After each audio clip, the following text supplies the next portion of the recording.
Hey guys, welcome to the Stand Up Review podcast. Thanks for tuning in. Today we're reviewing Dave Chappelle's 2017 special, Deep in the Heart of Texas. Let's get into it. This podcast is brought to you by our patrons. If you want to help support the podcast, then head on over to patreon.com/standupreview. With tiers starting at as little as £1, there are some great benefits, such as voting for which specials you want reviewed, Q&As, bloopers, early access to podcasts, exclusive podcasts, and many more. Sign up at patreon.com/standupreview, and thank you for your support. So a little bit of background before we get into the show. Dave Chappelle, of course, one of the greatest comedians of all time, is really just a staple of US comedy. He, of course, had his own TV show, The Chappelle Show, back in the mid-2000s. But this special is a little bit interesting because it comes off the back of a 10-year hiatus from TV and comedy. He only made sparing appearances in that time. He did, of course, have 2 specials before his hiatus. He's had many since, but I thought this one was quite an interesting starting place for Chappelle. I somehow hadn't seen this special before. I thought I had. I've seen most of his other specials. I've seen a lot of his stuff. I'm a huge fan. His style is mostly observational comedy. He, of course, mixes it up a little bit, but mostly observational stuff. And another small note before we get in would be that although this special was released in 2017, it was filmed in 2015. Doesn't make a huge difference to watching it, but there is a couple of little topical things in there that perhaps wouldn't quite line up with the release date. But with all that out of the way, let's get into the show itself. At the opening of the show, Chappelle is met by a huge standing ovation, and it's clear from the start that this crowd are very much there for him. He's been away for 10 years, everyone's been waiting for him to come back, he's finally here, and the audience does a great job of putting that message through in the special, that as a viewer, you can tell this is his big triumphant return. Chappelle, though, does well not to dwell on this too much. He jumps straight into jokes, and he immediately looks so comfortable on stage. I mean, this is what he's used to. It's what he does best. It's Dave Chappelle in his natural habitat. There are no signs of rust at all. He's just straight back to his best. The opening is a lot of race humour, and based on what I said last time out about Donald Glover, I just want to clarify something I said. I don't have any problems with black comedians talking a lot about racial issues. I think it's very important to mention such issues in any section of society you can. My point was just that Glover wasn't directly commenting on racial issues. His jokes just happened to involve race. Whereas here, Dave Chappelle is directly talking about racial issues in America. And that's why he kicks off the show. A lot of things had changed in his 10 years away. Race issues had kind of moved on a little bit, or at least talked about in a different way. So he made some fairly good points in there and just kind of settled the crowd down with this bit of the show.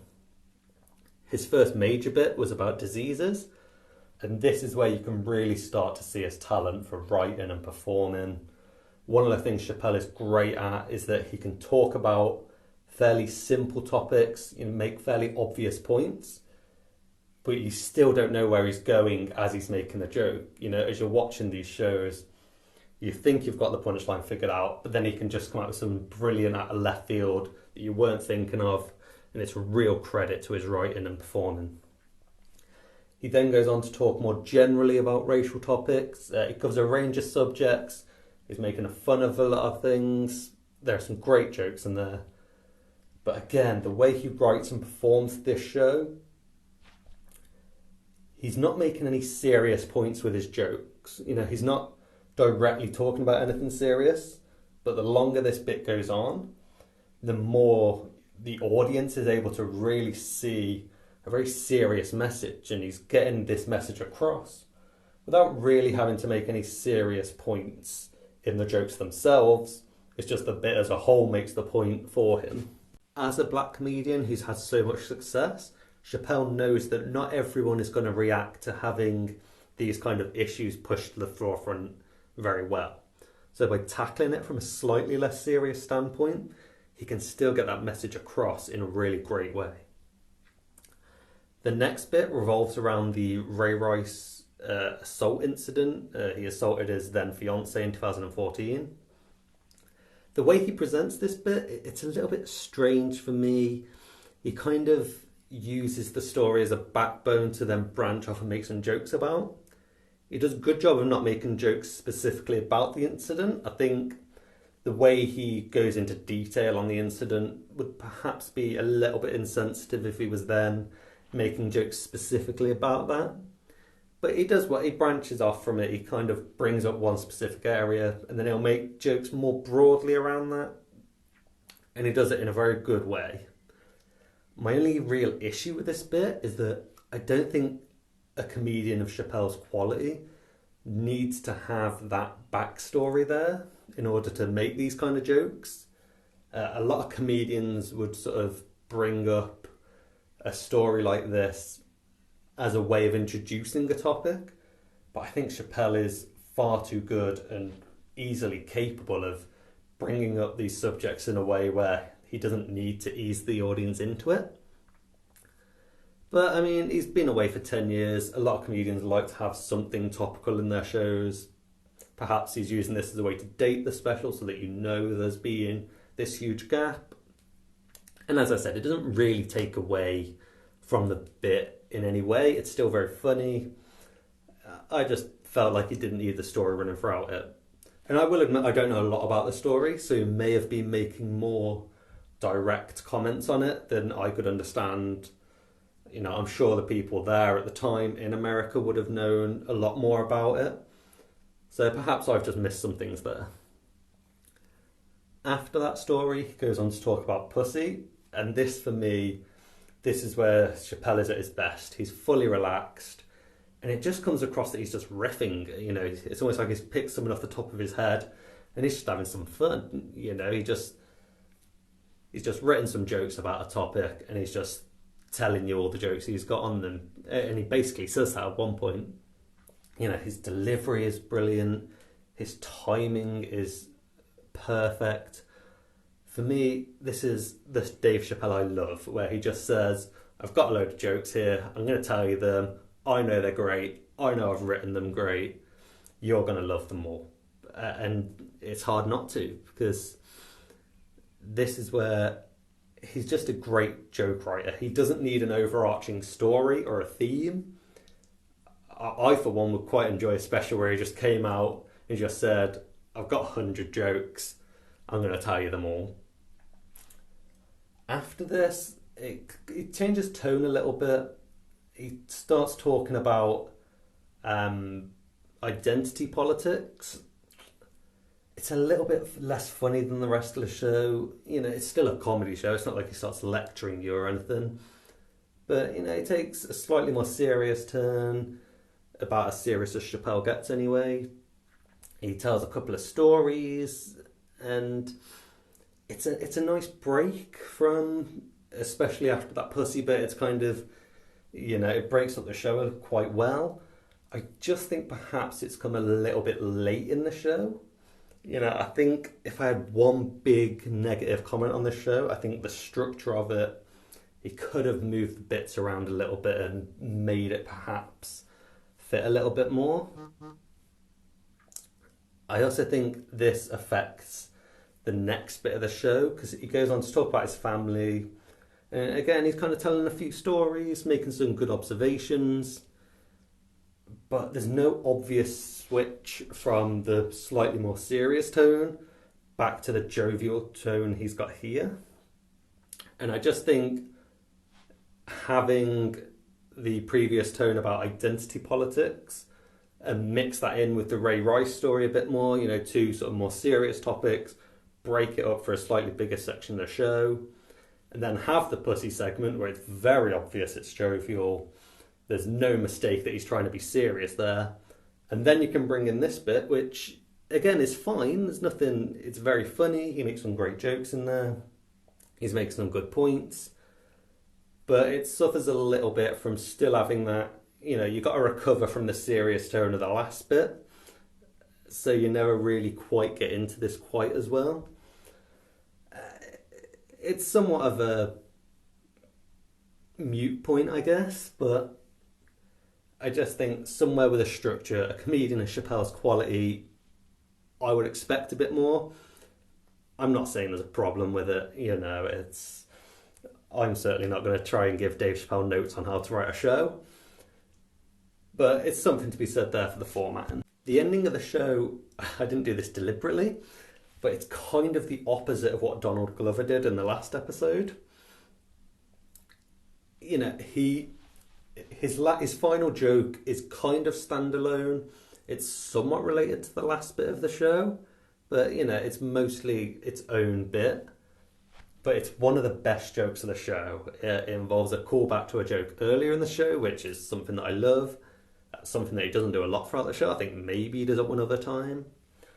But it's the perfect way to end a show for me because he doesn't need this amazing story. He doesn't need some great big thing that builds and builds to the end of the show. He just kind of hits the crowd when they're not expecting it with this amazing joke, and he just sends them home remembering that big laugh at the end. You know, they don't need to remember the whole story leading up to it. They don't need to get invested in that story in order to care about the big punchline. It's just this big ending that's easily rememberable. And again, I don't want to harp on too much about the last episode, but I think that's where Glover perhaps could have done something a little bit better in his show, and Chapelle, being the comedy great he is, has got this figured out. He knows how to do it. A few quick things to mention. His transitions are very much just cut from one topic to the next. Doesn't really try to blend things together at all, but it's not awkward. He knows what he's doing. He knows how to end a bit and start a bit. There's no real need to try and mix it together. He's great at what he does. No need to overcomplicate it. He keeps it nice and simple. In terms of his stage persona, he's very relaxed, very confident on stage. And that kind of just is his character on stage. He knows he's great at stand-up. He just goes out and has fun. It's very easy to watch. The way he writes and performs is very much that relaxed, confident style. As a viewer, you're instantly put at ease by how he takes to the stage. It's all very just easy viewing. In terms of the audience for the show, it's very much what you would expect from a stand-up audience. Chapelle gets a huge ovation at the start, as you would expect given his return to stand-up, and it being his first time performing in the area for roughly 10 years. But after that, they sort of resume their role for most of the show. The only real negatives from the audience is that they seem to overreact a little, or that dies out as the show goes on. It never disrupts the show.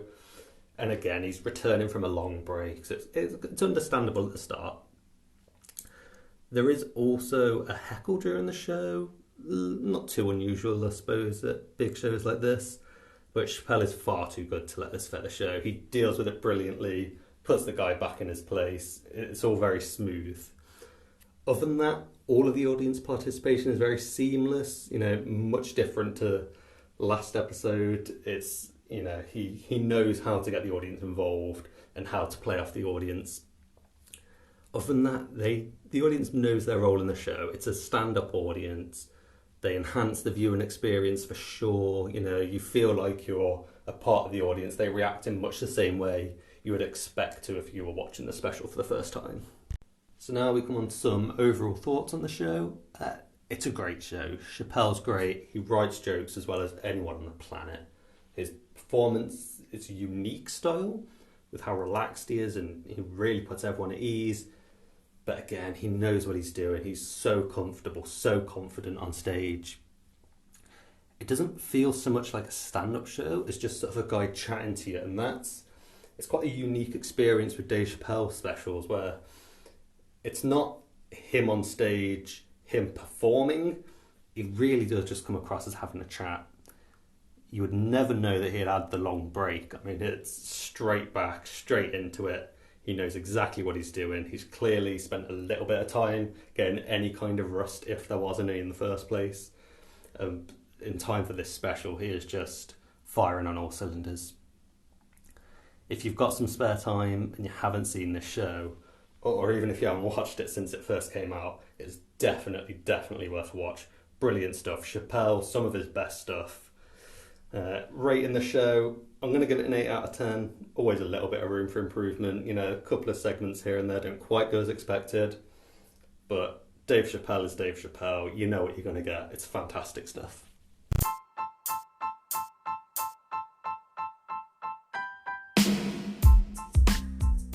Thanks for listening to the Stand Up Review podcast. I hope you enjoyed this episode. If you did, be sure to subscribe to get new episodes as soon as they come out every Monday, Wednesday and Friday. Check out our Patreon for some awesome benefits at patreon.com/standupreview. If you have any thoughts or suggestions for the show, whether it be a new segment or a show you'd like us to review, let us know on Facebook, Instagram or Twitter at Stand Up Review and give us a follow while you're over there. Feel free to share this or any of our other podcasts on any social media platform. Have a great day and we'll see you for the next episode.